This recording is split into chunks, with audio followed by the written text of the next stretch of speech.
సంస్కృతి సంపద YouTube channel తరపున అందరికీ స్వాగతం. ఉపనిషద్ విజ్ఞానం అనే శీర్షిక ద్వారా శ్రీ లోకనాథం గారు ధారావాహిక ప్రసంగం చేస్తున్నారు. వారి ధారావాహిక ప్రసంగంలో ఈరోజు 25వ ప్రసంగం చేస్తున్నారు. శ్రీ లోకనాథం గారికి స్వాగతం. నమస్తే.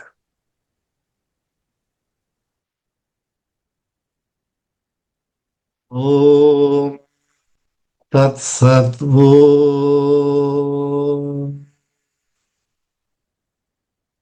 ఓం గురవే సర్వలోకానాం విషజే భవరోగిణాం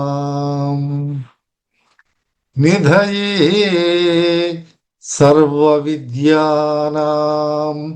దక్షిణామూర్తయే నమః. ఓం సర్వగురుభ్యో నమః. పరిపూర్ణ పరబ్రహ్మ స్వరూపులకు ప్రియాత్మ బంధువులారా వందనములు. మనము అమృత బిందుపనిషత్తులోని అమృత బిందువులను గ్రోలుచున్నాము. అంటే అమృతమును ఆస్వాదిస్తున్నాము. అమరత్వమును పొందేదానికి మార్గము చూపిస్తున్నది అమృత బిందుపనిషత్తు.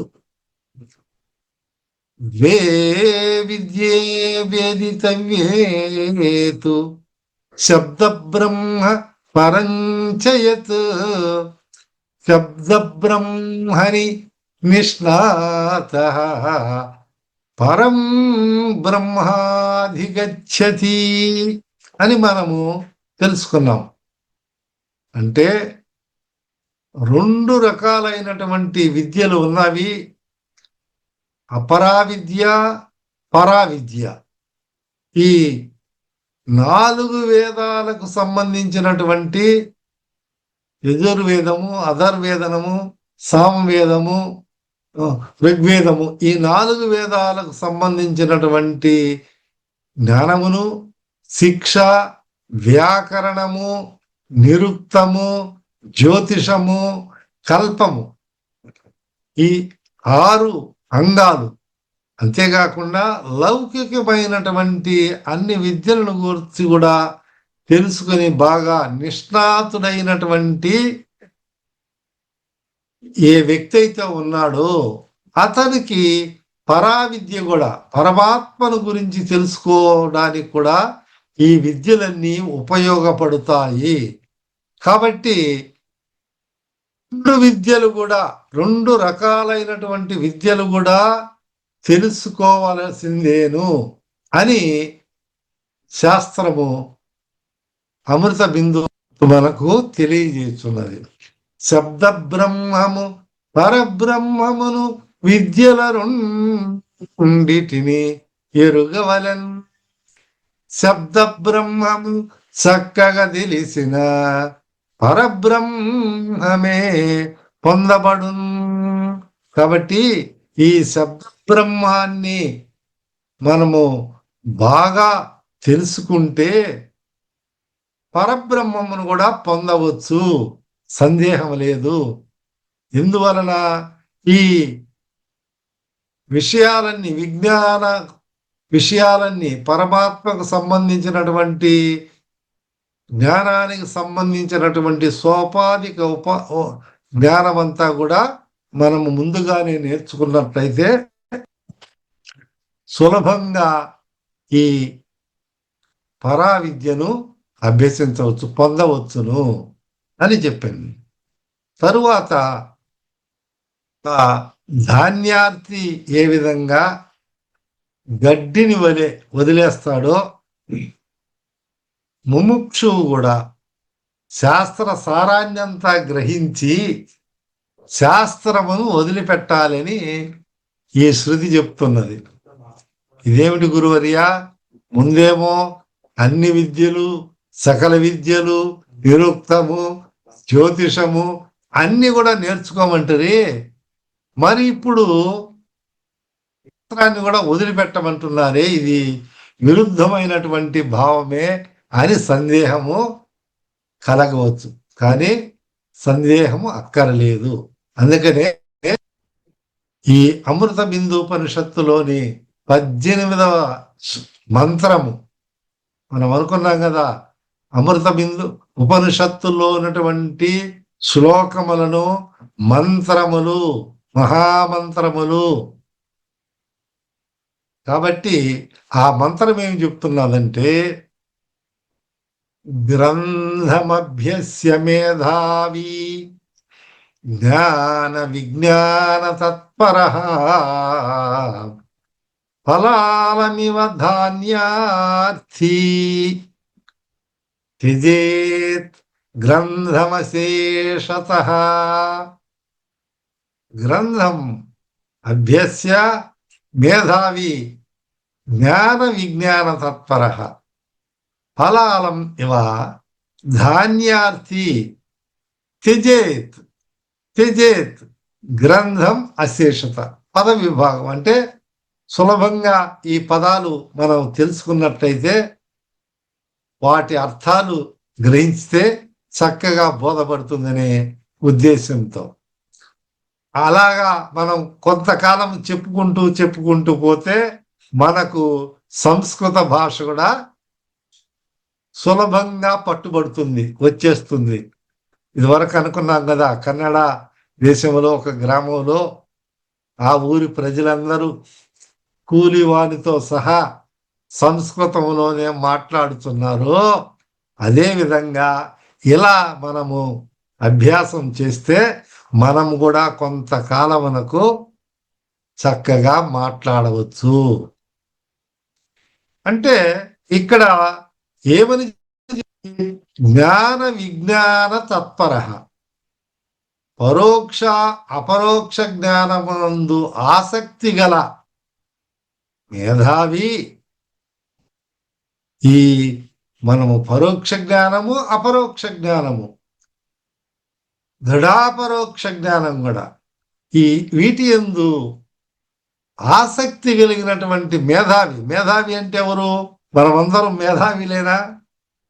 మేధస్సు బాగా ఉండాలంటే మేధో శక్తి, మేధో సంపన్నత, ధీరత్వము, తొనకకుండా వెనకకుండా మేధా సంపత్తి, ఆ మనము హృదయములో బుద్ధి వికాసము చెందినప్పుడు, మేధస్సులో కుశలత ఏర్పడినప్పుడు, నిపుణత్వం వచ్చినప్పుడు అతను మేధావి. అంటే ఊహించగలడు. ఓహో ఇట్లా జరగబోతుంది, ఇట్లా జరగబోవచ్చు, ఈ విషయాలు ఇట్లా వర్షం వస్తుంది అని చెప్తారే, అంటే వాళ్ళు మేధావులన్నీ కనుక్కొని ఆ యాంత్రికం ద్వారాన్ని తెలుసుకొని వర్షం రాబోతుంది, లేదా ఇక్కడ భూకంపాలు సంభవించగలదని తెలియజెప్తా ఉంటారే. అంటే ఏంటి? వాళ్ళంతా ఆ మేధోపరమైనటువంటి జ్ఞానాన్ని అభ్యసించి ముందుగానే సూచికము చేయగలుగుతున్నాం. అటువంటి వాళ్ళను మనం మేధావులు అంటాం. అది మనకందరికీ అంటే గ్రహణ ధారణా పటుత్వాదులు. ఈ మేధావికి ధారణా శక్తి అంటే ఒకసారి విన్నటువంటి విషయాన్ని గుర్తుంచుకో ధారణ చేయగలడు. అంటే ఏ విషయమైతే తెలుసుకుంటాడో, లేదా ఏ విషయమైతే వింటాడో దాన్ని మనసులో ధారణ, ఆ గ్రహించినటువంటి విషయాన్ని ధారణ చేస్తాడు. అడిగినప్పుడు మళ్ళా అదే అప్పచెప్తాడు. మరి ఏకసంధాగ్రాహులు వీళ్ళందరూ ఎట్లా? శంకరాచార్యుడు వారికి ఒక అతను గ్రంథం రాసుకొని వచ్చి చూపించాడు. మళ్ళా తరువాత అది వానక తడిచోలు పోయింది, ఆ గ్రంథం పోయింది, చాలా బాగా రాసినానని అతను బాధపడి ఉంటే శంకరాచార్య గారికి వచ్చి, అయ్యా ఇట్లా జరిగింది గురువరి అంటే, అప్పుడు ఇటువంటి విషయాన్ని ఈయన జగద్గురు శంకరాచార్యుల వారు మరలా వాళ్ళకు తెలియజేస్తే అప్పుడు ఆయన రాసుకోవడం అనేది జరిగింది. చరిత్రలో ఇటువంటి మేధో సంపత్త ఉన్నది. పటుత్వం కలిగి ఉంటాడు, కుశలకి నైపుణ్యము, నిపుణత, ఒక శక్తి, మేధో శక్తి, మానసిక శక్తి, నిగ్రహ శక్తి, ఇవన్నీ కలిగి ఉంటాడు. అటువంటివన్నీ కూడా ఈ గ్రంథాలను అభ్యసించే దానివల్ల, విద్యను అభ్యసించే దానివల్ల వస్తాయి.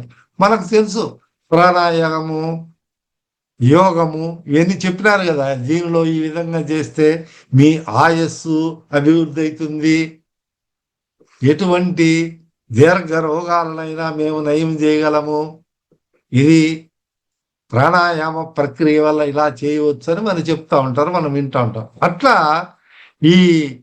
ఈ గ్రంథ రూపమైనటువంటి విషయాలంతా ఇతను మంచి పటుత్వంగా ఉండి అన్ని అభ్యసిస్తాడు. అయితే ఈ గ్రంథం, ఈ శాస్త్ర రూపమైనటువంటి గ్రంథాన్ని అభ్యసించి నేర్చుకొని అభ్యాసం చేసిన తర్వాత అతను మననం చేసి, శ్రవణం చేసి, అభ్యాసం చేసి, మాటి మాటికి దాన్ని మళ్లించిన తర్వాత దానిలో నిష్ణాతుడైతాడు. అంటే అతనికి ఏ ప్రశ్న, ఏ శ్లోకం చెప్తే ఆ శ్లోకాన్ని చెప్తాడు, లేకపోతే శ్లోకం పేరు చెప్తే నంబర్ చెప్పే విధానం కూడా ఉంది. అంటే అంత కుశలం. సవ్యసాచి అంటామే, అర్జునుడు ఇట్లా పలిగించగలడు, ఈ సైడ్కు పోగలడు, ముందు వెనక్కి పోగలరు, రెండు చేతులతో ఆ విధంగా తయారవుతాడు. అంటే అటువంటి మేధావి కూడా ఏమి చెప్తున్నారంటే, ధాన్యార్థి అంటే ధాన్యమును కోరేవాడు పంటలు పండిస్తాడు, అన్ని సాగు చేస్తాడు, పంట వస్తుంది, అతను ఆ పంట తీసుకోవాలా. ఆ పండినటువంటి ధాన్యం అంటాము, అది వరి ధాన్యం కావచ్చు, ఇంకొకటి కావచ్చు, సజ్జలు కావచ్చు, ఏదో ధాన్యం, ఆ ఫలాన్ని తీసుకుంటాడు. అప్పుడు ఆయన ఏం చేస్తాడు అంటే, వరిని సాగు చేశాడు, వరి పండింది, ఆ వరిని తీసుకోవాలంటే వడ్ల గింజలంతా పోగు చేసుకొని ఆయన ధాన్యాన్ని కూడబెట్టాలి. అంతే కదా వ్యవసాయదారులు చేసేదే పని. అందువల్ల ఈ వడ్లు ఎక్కడి నుంచి వచ్చినాయి, వరి పెరిగింది, ఆ గడ్డినంతా తీసి పక్కన వేసేస్తాడు. ఆ గడ్డికి ధాన్యాలను దాన్నంతా విదిలించో, లేకపోతే ఇప్పుడు మామూలు అయినటువంటి యాంత్రిక విధానాలు వచ్చినాయి, అప్పుడు ఊడ్చడం అనేది, లేదా ఆ గడ్డిని తీసుకొని వచ్చి ఒక బల్ల పైనో లేకపోతే ఒక రాయి పైనో ఇట్లా కొట్టడము, ఆ ధాన్యం అంతా రాల్చడము, ప్రోగు చేయడము అట్లా చేస్తా ఉన్నాం. అది ఇప్పుడు యాంత్రిక విధానాల యంత్రమే ఆ గడ్డిని సపరేట్ చేస్తుంది, ఆ గింజను సపరేట్ చేస్తా ఉన్నాయి. అయితే ఈయన ఆ గింజలను మాత్రమే తీసుకుంటాడు, గడ్డినంతా వదిలేస్తాడు. ఆ విధంగా ఈయన నేర్చుకున్నటువంటి ఈ గ్రంథంలో అన్ని అపరా విద్యల్లో ఉన్నటువంటి విషయాలంతా కూడా నిశేషంగా వదిలివేయాలి అని చెప్తున్నాడు. ఇదేమిటి సార్ అంటారు, ఇప్పుడు వదిలేయమంటున్నారు, దానికే ఏమిటో అనేది మనం ఇప్పుడు విచారిస్తాం. అంటే ఈ పరోక్ష జ్ఞానమనందు అపరోక్ష జ్ఞానం మిక్కిలి సంపాదించి అపోహాది కుశలులకు అధికారి ప్రథమమున ఈ వేదశాస్త్ర గ్రంథాలంతా అభ్యసిస్తాడు. పరోక్షమైనటువంటి జ్ఞానమును కూడా గురువు ముఖతః కూడా ఆర్జిస్తాడు. తరువాత ఎట్లా ధాన్యమును అభిలషించేవాడు, ధాన్యమును కోరేవాడు ఆ ధాన్యమును మాత్రమే స్వీకరించి గడ్డిని విడిచిపెట్టినట్లు, ఆ విధానంగా ఆ రీతిగా స్వీకరించి గడ్డిని వదిలేసినట్లుగా ఈ అపరోక్ష సాక్షాత్కార జ్ఞానాన్ని అర్జించు అట్టి కుశలాధికారి, అట్టి ఆ వేద శాస్త్రములందరి సారాన్ని మాత్రమే గ్రహించి లెస్సగా వాటిని సంపాదించి ఆ నేర్చుకున్నటువంటి గ్రంథాలంతా కూడా వదిలిపెడతాడు పూర్తిగా అశేషత అని చెప్పినాడు. చూస్తారా? అనంత శాస్త్రం బహువేదితవ్యం స్వల్పస్య కాలో బహువస్య విఘ్నాః యత్సారభూతం తదుపాసి సవ్యం హంసా యథా క్షీర మివాంబు మిశ్రం. హంస మాదిరి ఈయన ఆ సారాన్నంతా గ్రోలాలి. అనంత శాస్త్రం. ఎంత శాస్త్రము? ఇంత అంత అని కాదు, ఎంతో శాస్త్రం. ఒక లైబ్రరీకి పోయి చూసినట్లయితే అక్కడ పేర్చినటువంటి ఆ గ్రంథాలన్నీ చూస్తే మనము జన్మలు ఎత్తినా అన్ని చదవగలమా అంటారు. నిజమే, వాస్తవం. ఎన్ని పేజీలు, ఎన్ని వేల పుస్తకాలు, లక్షల పుస్తకాలు. ఆనాడు తక్షశిల, తర్వాత మన విజ్ఞాన భాండాగారాలు, అన్ని రకాలైనటువంటి గ్రంథాలు, పుస్తకాలు ఉన్నాయి. అయితే అన్ని చదవాలన్నా ఏమి అని అంటే అక్కడ చెప్పినారు కదా, ఈ సారభూతమైనటువంటి గురువు చెప్తాడు. ఇదో ఇప్పుడు ఏ కోర్సు వాళ్ళకి ఏ కావాలనో ఈ పుస్తకం చదువు, ఆ పుస్తకం చదువు, ఇవి రెఫరెన్స్ బుక్, ఇది ఈ ఆసూచి గ్రంథాలంతా మీరు పఠించండి అని ఎట్లా మామూలుగా చెప్తారో ఆ విధానంలో గురువు ద్వారా కొన్ని మాత్రము గ్రహించవచ్చు. ఎందుకు? అనంత శాస్త్రం బహువేదితవ్యం, తెలుసుకోవాల్సినవి చాలా ఉన్నాయి. స్వల్పస్య కాలం, కాలమేమో స్వల్పం. 100 ఏళ్ళు అని చెప్తారు, కానీ ఎన్ని ఏళ్ళు బతుకుతా ఉన్నాడో, అందులో నిద్రకి ఎంత పోతా ఉన్నదో, పగలెంత సమయం ఉందో, ఎన్ని పనులు చేసుకోవాలనో, జీవన వృత్తికి ఏం చేయాలి, తన సమయం ఇట్లాడు. స్వల్పస్య కాలో బహువస్య విఘ్న. ఇంకా అనారోగ్యాలు ఇటువంటివన్నీ మనము చెప్పవలసిన పని లేదు. ఇట్లా ఉన్నప్పుడు ఏం చెప్తున్నాడంటే సారభూతం, ఆ సారభూతమైనటువంటి గ్రహించి ఎట్లయితే హంస సారభూతమైనటువంటి విషయాన్ని పాలన మాత్రము గ్రహించి నేరాన్ని వదిలిపెడుతుందో ఆ విధంగా గ్రహించాలి, లేకపోతే చాలవు. కాబట్టి ఈయన ముందు నేర్చుకున్నటివి ముఖ్యమైనటువంటి విషయాలన్నీ వదిలిపెట్టి ఏది కావాలో ఆ విధంగా. అంతేకాదు, ఇక్కడ ముఖ్యంగా గమనించవలసినటువంటి విషయం ఏమిటంటే, పుస్తకే విద్యా వృధా అన్నారు. అంటే ఈ పుస్తకంలో ఉంటేది అది ఆ గ్రంథములోనే ఉంటే అది ఉపయోగం లేదు. అది ఉపయోగపడాలంటే మస్తకములేకి చేరాలా, మన హృదయంలోకి చేరాలా, మన మేధస్సులోకి చేరాలా, మెదడులోకి చేరాలా. ఎప్పుడు చేరుతుంది అంటే ఆ గ్రంథాన్ని మనం, ఆ పుస్తకాన్ని తెరిచి దాన్ని చదివి తెలియనటువంటి విషయాలు గురువు ద్వారా తెలుసుకొని పరిశోధన చేసి ఎట్లయితే చేస్తామో ఆ విధంగా ఈయన అభ్యసించి అన్ని విషయాలు నేర్చుకుంటాడు. నేర్చుకున్న తదుపరి ఏం చేస్తాడు? ఆ దానిలో ఉన్నటువంటి సారాన్ని అంతా గ్రహిస్తాడు. సారభూతమైనటువంటి విషయాన్ని మనం చెరుకునుగున గానుగాడిస్తే ఆ పిప్పంతా పక్కకి తీసేసి సారాన్ని తీసుకున్నట్టు ఈయన సారాన్ని గ్రహించి ఆ గ్రంథాన్ని అవన్నీ పక్కన పెట్టేస్తాడు.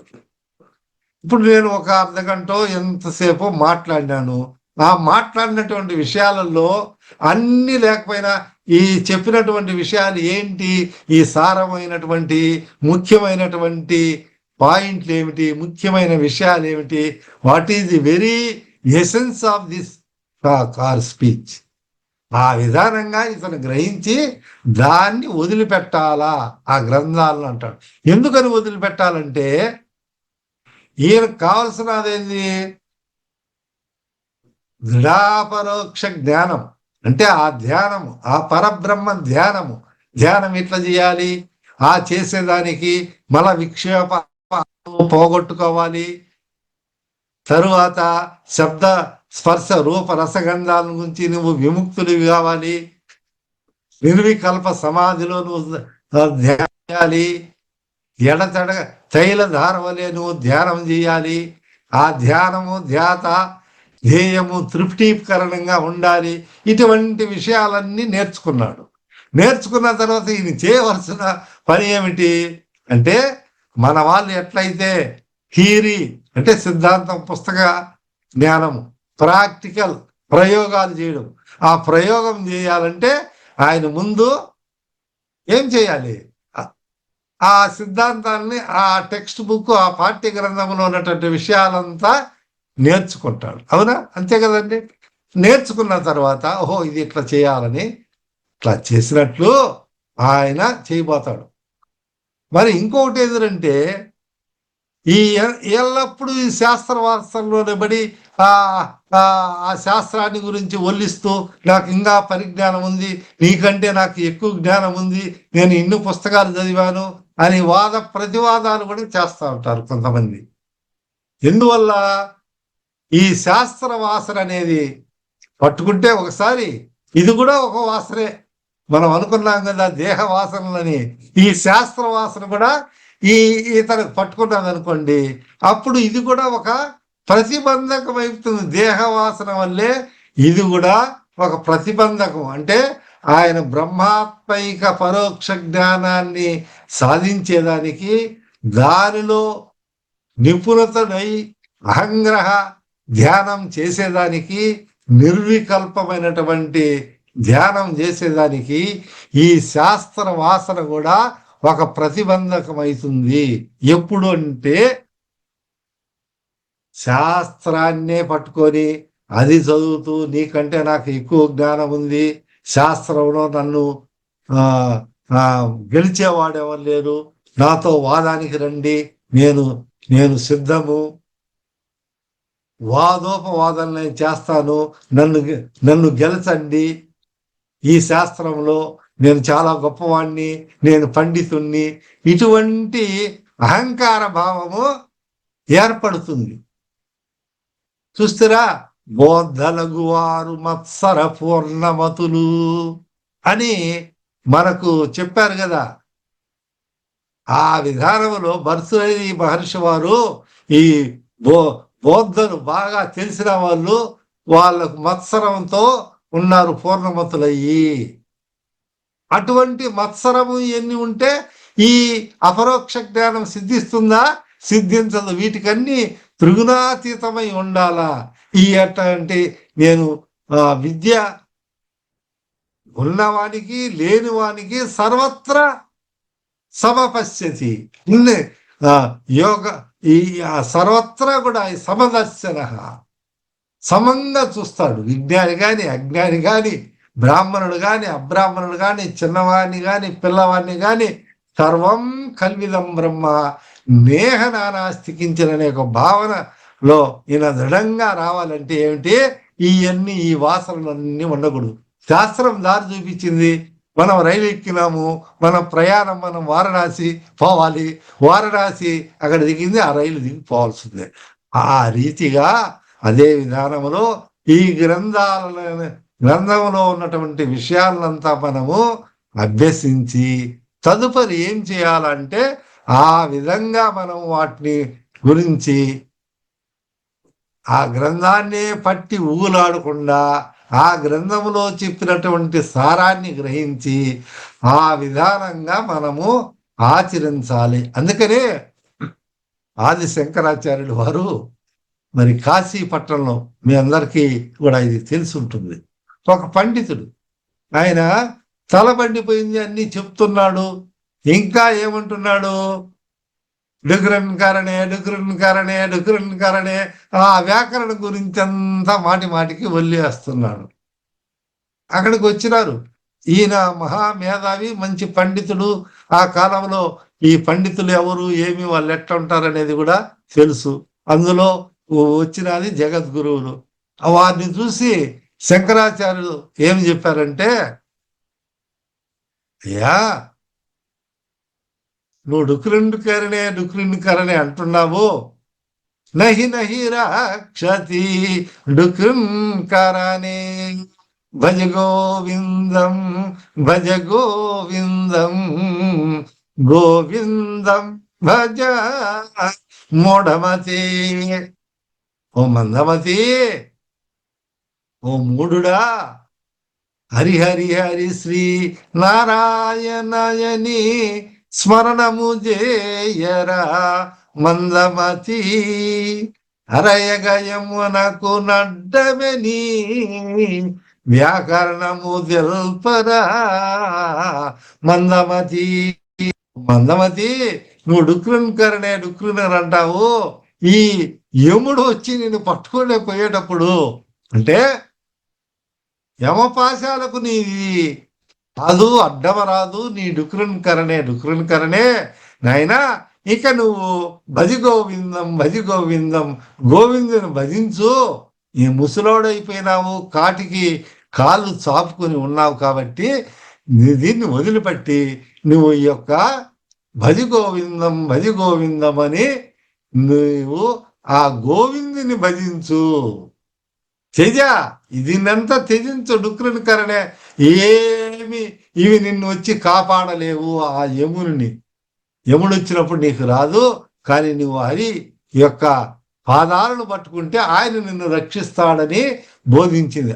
అక్కడ ఏమిటి, మహాపండితుడు మహాజ్ఞాని అయినప్పటికీ కూడా ఆయన ఆ శాస్త్రం దాన్నే వల్లి వేస్తా ఉంటే వీరొచ్చి ఆ విధంగా బోధ చేసినారు. అంటే ఆయన ఎంతైనా నీకు మార్గం చూపించినప్పుడు ఆ మార్గ గమ్యములో ప్రవేశించిన తర్వాత ఈ శాస్త్రము ఇవన్నీ కూడా నీకు మార్గం చూపించినంత వరకే, తరువాత వాటిని అంతా కూడా ఉన్నారు అని చెప్తారు. చూడండి, కాష్టంలో అవన్నీ కాల్చేటప్పుడు, ఆ దేహాన్ని కాల్చేటప్పుడు ఒక కట్టి తీసుకొని ఒక్కొక్క కట్టితో ఆ అగ్నిని అన్ని మొత్తం అట్లా వేస్తూ ఉంటారు, జరుపుతూ ఉంటారు.